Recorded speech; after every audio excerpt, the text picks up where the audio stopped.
Hello बच्चों, कैसे हैं आप लोग। देखिए, मैंने बोला था कि 11th क्लास की मैथ हम शुरू करेंगे। शुरू की, इंट्रोडक्शन हमारा हो चुका है।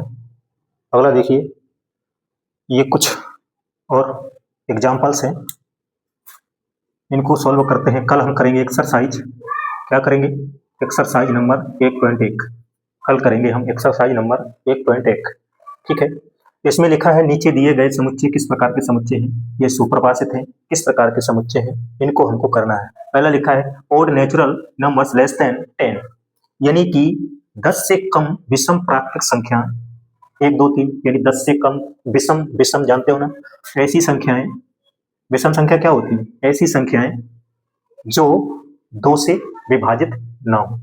ऐसी संख्या जो 2 से विभाजित ना हो, उन्हें हम विषम संख्या कहते हैं। तो कहते 10 से कम विषम संख्या। क्या कह रहा है? Odd natural numbers less than 10, यानी 10 से कम विषम प्राकृतिक संख्याओं का समुच्चय।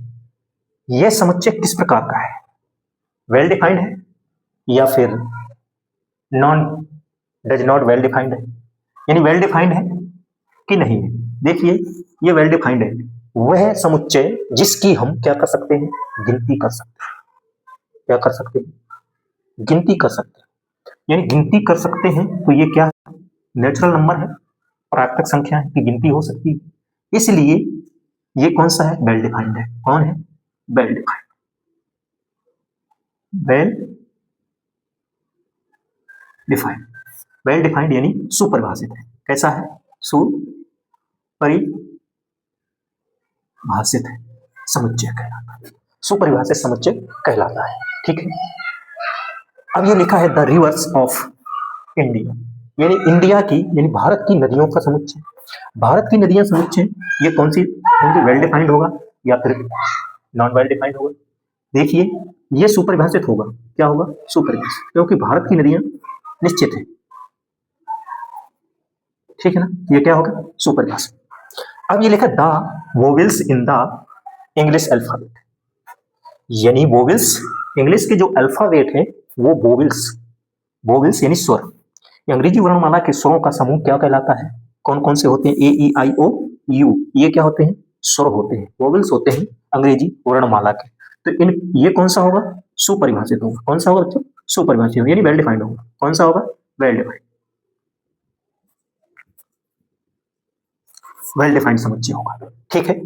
अगला है वेरियस काइंड्स ऑफ ट्रायंगल्स, यानी विभिन्न प्रकार के त्रिभुज।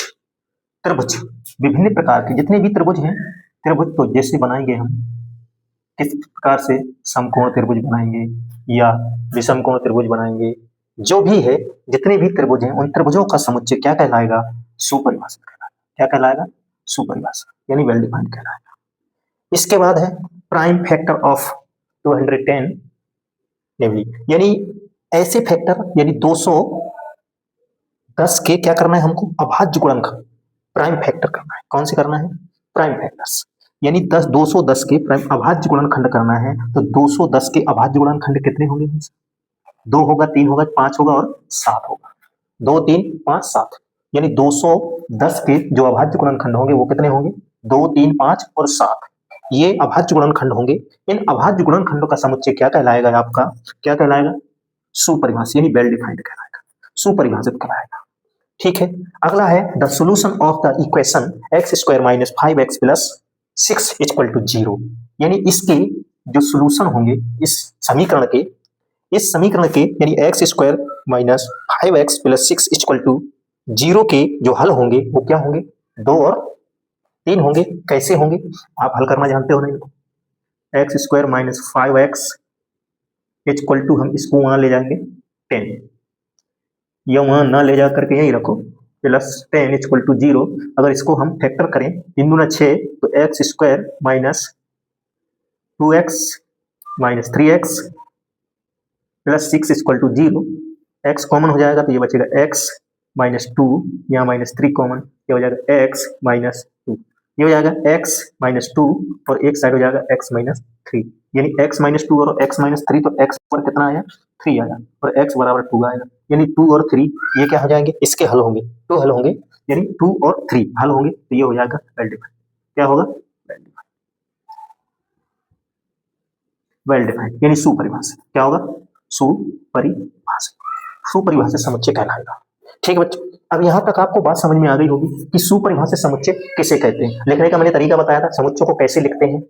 यानी समुच्चयों को हम लिखते हैं मंझले कोष्ठक। मंझले कोष्ठक के अंदर कॉमा लगा के उनको लिखते हैं। उन्हीं को बोलते हैं, क्या बोलते हैं? श्रेणीबद्ध। श्रेणीबद्ध या फिर रोस्टर रूप। रोस्टर रूप और श्रेणीबद्ध एक ही नाम है वो, यानी इसका पर्यायवाची है श्रेणीबद्ध। और एक होता है समुच्चय निर्माण रूप। समुच्चय निर्माण रूप और रोस्टर रूप, दो प्रकार के समुच्चयों को लिखा जाता है। जब आप रोस्टर और समुच्चय निर्माण रूप सीख जाएंगे तो समुच्चयों में किसी प्रकार की आपको तकलीफ नहीं होगी। बहुत अच्छा चैप्टर है ये। इस चैप्टर को हम पढ़ लेंगे तो फलन वगैरह जो है वो आगे हम अच्छे से कवर कर पाएंगे। अगर इसको अच्छे से नहीं पढ़ा तो फलन वगैरह भी हम अच्छे से कवर नहीं कर पाएंगे। ठीक है बच्चों, इतना नोट कीजिए।